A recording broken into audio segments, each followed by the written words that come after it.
So we ended the last video on the mother sauces here with hollandaise sauce.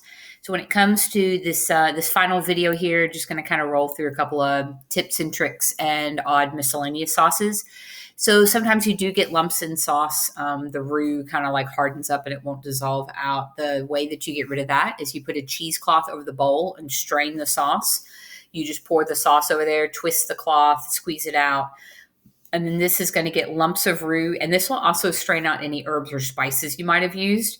You could also use a chinois or a china cap with a cheesecloth. That maybe is a little bit easier and faster, or you can use you can just kind of strain it out anyway. There are different types of sauces. So these are some miscellaneous sauces. This one is a compound butter. So when you take butter and you combine other flavoring ingredients, you get butter and you get it nice and soft and you whip it up, and you could put like garlic or herbs and spices. You can use this to finish pastas and sauces as a garnish. And so you just make the butter and then you roll it into a long tube shape and then you chill it, and then once it's chilled then it slices. So lemon juice and parsley down here, you can see that's a really common flavoring agent, and I think you're all pretty familiar with like garlic butter, so that would be a compound butter. A coulis is a thickened pureed sauce. So like a raspberry coulis would be something maybe you would serve with a dessert. It generally is kind of thick from the puree. You do want to strain the seeds out generally with that. You don't actually usually use a thickener. A slurry in that case would be the best option if you did want to thicken it. Salsa is also considered a sauce. So chunkier cold items, tomatoes, jalapenos, fruits, vegetables. There's all kinds of things. Salsa is not just the stuff you dip your chips into. That is any type of chunky cold accoutrement. It adds flavor, moisture, texture, and color. And then you can also use these things as dips. So these are kind of lower fat alternatives to traditional sauces.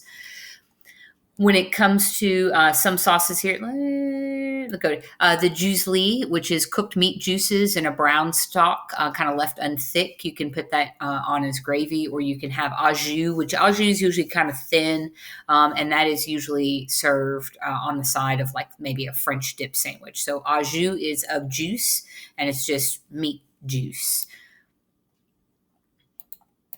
And then that is it on the miscellaneous sauces. So some condiments is actually covered in like a different chapter, but when you get into some other sauce items, like mayonnaise is really a sauce. It's just oil and vinegar and eggs that are just kind of blended and whipped together. When you get an aioli is fancy mayonnaise. You can put different flavorings and herbs and seasonings and stuff in those. I've been making a lot of videos today, so I'm starting to stutter. This is my last one. But when it comes to sauce making, there are dressings.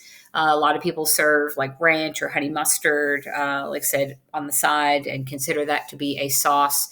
Typically, a sauce and a condiment fall in different categories, kind of how it's used, kind of how it's made.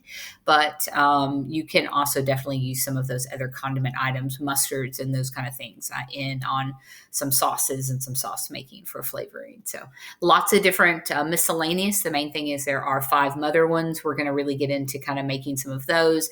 You all had some experience in the beef stroganoff lab already, kind of making a little bit of a brown of a brown sauce and a velouté. And so you guys will explore some more of that in the upcoming labs.